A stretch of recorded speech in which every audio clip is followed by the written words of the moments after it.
자, 치아를 지키는 마지막 신호, 치주염부터 알아보겠습니다. 서울대 치과병원 치주과 조영단 교수님의 첫 번째 수업입니다. 네, 여러분 혹시 가장 행복할 때가 언제인가요? 뭐 맛있는 거 먹을 아우, 때, 그럼요. 고기 먹을 때. 저는 네. 금요일 저녁만 기다려요. 저도 그렇습니다. 네, 저 역시 그런데요. 그렇게 이제 즐거워야 될 식사 시간이 오히려 두려운 분들이 계십니다. 최근 저를 찾아온 60대 여성 환자 이야기입니다. 어느 날부터인가 음식을 먹을 때마다 잇몸이 욱신거리고 그 좋아하던 고기나 김치도 마음 놓고 씻기 어려워졌다고 합니다. 자, 식사 시간이 즐겁기는커녕 또 아프면 어떡하나라는 걱정이 먼저 들어서요. 그러다 보니 자연스럽게 식사량이 줄고 기운도 떨어졌다고 하십니다. 자, 체중이 눈에 띄게 빠지자 걱정된 따님 모시고 병원을 찾아오셨고요. 검사 결과 이미 치주염이 상당히 진행된 상태로 일부 치아는 보존이 어려워서 이를 뽑은 후에 임플란트 치료까지 해야 되는 상황이었습니다. 좀 빨리 오셨으면 나았을 텐데 안타깝네요. 네, 맞습니다. 치주염은 심해지기 전까지 증상이 거의 없습니다. 어느 날 갑자기 병이 진행된 것처럼 느끼시는 분들이 많지만은요, 치주염이 나타나기 전에 알아차릴 수 있는 증상들이 있습니다. 자, 그 시기가 바로 치료의 골든타임이 되고요. 이 시기를 대수롭지 않게 넘기시면 결국 치아를 잃어서 씹고 뜯고 맛보는 즐거움을 빼앗길 수 있습니다. 자, 그래서 오늘은 치주염이란 무엇인지, 증상, 치료, 예방은 어떻게 하는지 자세히 알려드리도록 하겠습니다. 자, 우선 치주염은 예전에 흔히 풍치라고 불렸던 질환이죠. 바람만 불어도 이제 이가 시리다라는 증상이고요. 자, 요즘은 잇몸 질환, 잇몸병 등으로 치아 주위 조직에 염증이 생기고 방치하면 염증이 점점 깊어져서 잇몸뼈까지 번지게 되면서 치아를 지탱해야 할 뼈가 서서히 녹아내리게 되고요. 자, 심하면 치아까지 잃게 되는 아주 무서운 질환입니다. 오, 무섭다, 진짜 진짜. 말씀만 들어도 진짜 무서운데 네. 이 치주염은 그럼 왜 생기는 거예요? 네, 이렇게 무서운 치주염은요, 바로 원인이 치태와 치석이 됩니다. 진짜요? 네. 음식을 먹고 양치를 제대로 하지 않으면 이제 치아 표면에 음식물과 세균 덩어리가 생기게 되고요. 이를 바로 치태라고 얘기를 합니다. 자, 이 치태가 시간이 지나면서 침 속에 들어있는 성분과 엉기면서 단단하게 돌처럼 굳어버리게 되면은 바로 치석이 되는 것입니다. 자, 그런데 문제는 치태는 칫솔질로 제거가 가능합니다. 예. 그래서 칫솔질을 열심히 하시라고 말씀을 드리는 건데요.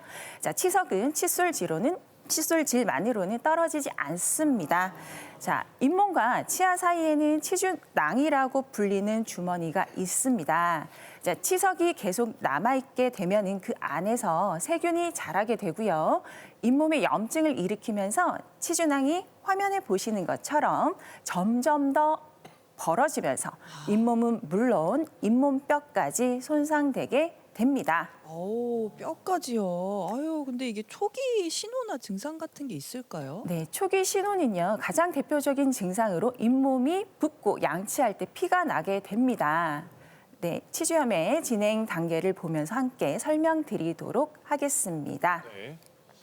자, 화면을 보시면은요, 맨 왼쪽이 정상 잇몸입니다. 정말 연한 분홍색으로 치아와 잇몸이 탄탄하게 예. 밀착되어 예뻐요, 예뻐. 있어서 음식을 먹을 때 치아 사이에 잘 끼지도 않습니다. 아주 건강한 상태죠. 자, 이 단계에서는요, 칫솔질 할 때 피가 나지 않고요. 자, 하지만 음식물 찌꺼기나 세균이 제대로 제거가 되지 않으면 다음 단계인 치은염으로 진행될 수가 있습니다. 자, 치은염은요, 잇몸에만 염증이 생긴 단계로 잇몸이 붓고 살짝 건드려도 피가 나는 특징이 있습니다. 자, 다행히도 이 단계에서는 스케일링과 올바른 양치 습관만으로도 충분히 정상 상태로 회복될 수가 있습니다. 자, 이 시기가 바로 치료의 골든타임인데요. 자, 만약에 이 단계에서 제대로 관리하지 않고 염증이 더 진행되게 된다면 바로 치아까지 잃을 수 있는 치주염 단계로 넘어가게 됩니다. 자, 치주염은 앞서 말씀드렸듯이 염증이 잇몸을 넘어서 잇몸뼈까지 퍼진 상태이고요. 뼈가 녹기 시작하면서 잇몸도 함께 내려가게 되고 치아 사이에 공간이 생기면서 치아가 흔들리는 증상까지 나타나게 됩니다. 그러니까 치주염 때 보니까 잇몸도 되게 부어서 여기가 막 너무 그러네. 아파 보여요, 진짜. 네. 근데 이 상태를 방치하게 되면 이제 어떻게 되는 건가요? 자, 이 상태를 방치하게 되면은요, 결국에는 치아를 잡아주는 원동력인 뼈를 잃게 되는 거기 때문에 결국 치아가 흔들리게 되고 치아를 잃게 되는 것입니다. 자, 특히나 한 번 녹아내린 잇몸뼈는요, 자연적으로 다시 회복되지는 않습니다. 자, 그래서 완전히 정상적인 건강한 상태로 되돌리기는 어렵게 됩니다. 자, 게다가 치아를 이렇게 잃게 되면은요, 딱딱한 음식 못 씹죠. 씹기 어려워지기 때문에 이제 자연스럽게 부드러운 음식만 찾게 되는 거고요. 자, 그러다 보면은 여러 가지 음식을 골고루 섭취하기 어려워지고요. 결국 영양소를 균형 있게 챙겨 먹기 힘들어집니다. 자, 이렇게 되면은요, 영양 섭취의 불균형으로 이어질 수가 있습니다. 자, 이외에도요, 여러 가지 전신 질환이 생길 수가 있는데 영상을 보면서 함께 설명해 드리도록 하겠습니다. 네. 치주 질환을 일으키는 세균이나 이 세균에서 나오는 독성 물질이 잇몸의 염증을 통해서 혈관으로 흘러 들어가게 되고요. 혈관을 타고 온몸으로 퍼져나간 세균은 전신 건강을 위협할 수 있습니다. 이 세균이 뇌로 들어가게 되면 뇌졸중과 같은 뇌혈관 질환을 일으킬 수가 있고, 자, 심장으로 가게 되면은요, 동맥경화 등을 유발을 해서 심혈관 질환의 위험을 높일 수가 있습니다. 이뿐 아니라 폐로 가면 폐질환, 콩팥 질환을 유발할 수가 있게 됩니다. 야, 아이 진짜 이의 염증인데 지금 온몸을 전신을 타고 돌아다니는 거예요. 뇌부터 심장, 콩팥, 간 이야, 뭐. 와. 너무 무서운데 그러면은 이 치주염은 치료는 어떻게 하나요? 네, 가장 기본적인 치료는요, 스케일링이 되겠습니다. 간단하네요. 너무 간단하죠. 예. 네, 스케일링은 잇몸 위쪽 치아에 붙어 있는 치태와 치석을 제거해서 치은염을 치료하는 방법으로 치주 질환 치료에서 가장 먼저 시행하는 치료입니다. 자, 우리나라에서는요, 1년에 한 번 스케일링 건강보험이 적용되고 있습니다만 그렇다고 1년에 한 번 받으라는 의미는 아닙니다. 그러면은 네, 그래서 보통 6개월에 한 번씩 치과를 방문하셔서 정기검진과 스케일링을 함께 받는 것을 권장드립니다. 자, 그리고 이러한 치태나 치석이 잇몸 안쪽으로 들어갔을 경우에는요, 치근 활택술이라고 하는 술식을 고려를 할 수가 있는데요. 치근 활택술, 치은 연화 소파술이라는 술식이 나오고 있지만 어렵습니다, 용어가. 그래서 잇몸 치료라고 알고 계시면 될 것 같고요. 자, 치태와 치석이 치아 뿌리 주변에 있는 것들을 매끈하게 깨끗하게 청소해주는 치료다라고 생각해 주시면 되겠습니다. 네, 이러한 시술들은요, 기구가 잇몸 안으로 들어가야 되기 때문에 아파요. 아프면은 마취를 해야 되겠죠. 자, 마취를 해서 안 아프게 만들어 드리고요. 잇몸 아래 깊숙이 형성된 염증 조직을 제거하는 치료입니다. 자, 지속되는 염증으로 인해서 병든 잇몸 조직이 있는 경우에 이 치료를 고려를 하게 되고요. 이 외에도 환자의 상태에 따라서 수술을 고려하기도 합니다. 정확한 치료는 담당 주치의와 상의 후에 결정하시는 게 좋습니다. 이게 나이를 먹을수록 사실 병원과 친해져야 된다고 하는데 치과만 가면 누우실게요 해서 이렇게 천을 씌우잖아요. 무서워. 저는 그때 왜 이렇게 심장이 두근거리나 몰라요. 저는 인형 주세요 하고 싶어요. 무서워요. 그러니까 그렇게 안 되려면 평소에 좀 관리를 잘해야 되는데 어떻게 좀 하면 좋을까요? 네, 저희가 일반적으로 사용하는 칫솔만으로는 치아 전체를 완전히 닦기가 어렵습니다. 그래서 치실이나 치간 칫솔 사용을 항상 권장드리고 있습니다. 자, 치실 또는 치간 칫솔 전혀 쓰지 않는다라고 하시면은요, 치아 사이는 닦지 않는 것과 똑같습니다.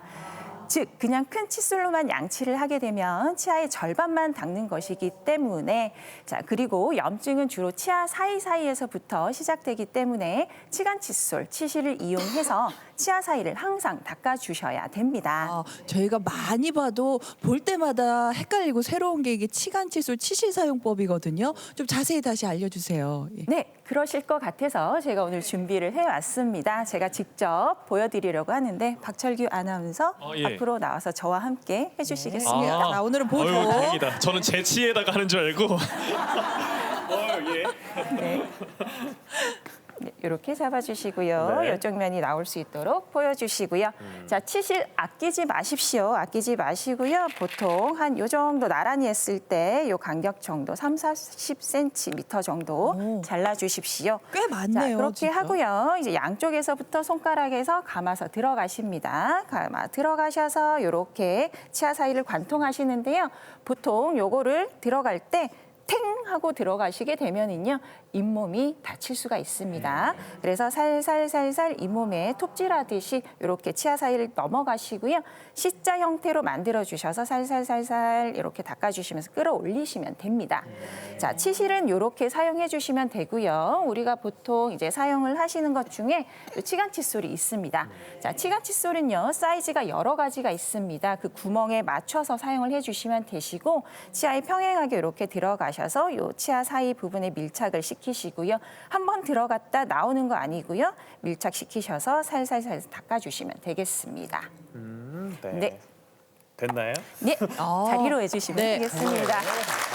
치실이나 치간 칫솔은 둘 중에 편한 걸 사용하면 될까요? 네, 치실 또는 치간 칫솔 둘 중에 편한 거 사용해 주시면 되는데 치실은 주로 잇몸, 이 치아 사이에 끼인 음식물을 제거하는 용도가 좀 강하고요. 치간 칫솔은 치아 사이를 닦는 용도가 강합니다. 둘 중 하나를 고르라라고 하면 치간 칫솔을 선택을 하시기를 권장드립니다. 네. 네, 강연 마무리해 주세요. 예, 오늘 아침 식사는 맛있게 하셨나요? 네. 우리가 매일 당연하게 누리는 씹는 즐거움은 건강한 잇몸이 있을 때 가능한 행복입니다. 자, 치주염은 조용히 진행되지만 조금만 관심을 가지면 충분히 막을 수 있는 병입니다. 자, 양치시 피가 나는 순간이 바로 골든 타임입니다. 오늘부터 잇몸 한 번 더 유심히 살펴보시고요. 아플 때만 치과를 방문하지 마시고 6개월마다 정기검진, 스케일링, 방사선 촬영까지 꼭 찍어보시길 권해드리고요. 여러분의 씹는 행복 끝까지 지키셔서 매일매일 맛있는 음식 드시고 건강한 100세 시대 맞이하시길 바랍니다. 네. 그렇습니다. 조영단 교수님의 첫 번째 강연 잘 들었는데요. 네. 티버 질문이 들어와서 하나 좀 소개해 드릴까 해요. 네. 잇몸이 약한 편이라 평소에 잇몸에 좋다는 영양제를 꾸준히 챙겨 먹고 있는데요. 이게 잇몸 건강에도 도움이 될까요? 라는 질문을 보내주셨어요. 네, 잇몸이 약하다고 본인이 느끼셔서 이제 잇몸 영양제를 복용하시는 분들이 많습니다. 저한테도 질문을 많이 하시는데요. 자, 이러한 제품들은 잇몸 염증 완화, 혈육 개선, 조직 재생 보조 등을 목적으로 만들어진 일반 의약품이 되겠습니다. 자, 초기 치유년 단계에서 붓기나 출혈 같은 증상을 완화하는 데 보조적인 도움을 줄 수는 있습니다만 치주 질환의 직접적인 원인은 제가 말씀드렸던 것처럼 치태, 치석이기 때문에 약만으로는 근본적인 원인을 제거할 수 없습니다. 자, 이미 치석이 쌓여 있거나 아니면은 치주염이 진행된 상태라면은요, 치과 치료가 반드시 동반되어야 합니다. 너무나 무서운 치과이지만은요, 치과 꼭 방문하셔서 치료를 받으셔야 되고요. 말씀하신 잇몸 보조제는 잇몸 건강에 보조적인 도움은 될 수는 있지만 치료를 대신할 수는 없습니다. 자, 그래서 다시 한번 강조를 드리면 가장 중요한 것은 올바른 칫솔질, 정기적인 스케일링이고요. 영양제는 이러한 기본 관리가 잘 이루어질 때 효과를 볼 수 있는 보조 수단이 되겠습니다. 교수님, 그러면은 잇몸 치약 이런 것도 있잖아요. 요것도 좀 도움이 될까요? 이런 것들도 마찬가지로 보조적인 수단이고요. 일반 치약에 조금 더 잇몸의 염증을 개선할 수 있는 이런 물질들이 들어있다라고 보시면 되겠습니다. 알겠습니다. 알겠습니다. 정기적인 관리 잘 새겨 듣겠습니다. 네, 첫 번째 강연이었습니다. 잘 들었습니다. 고맙습니다.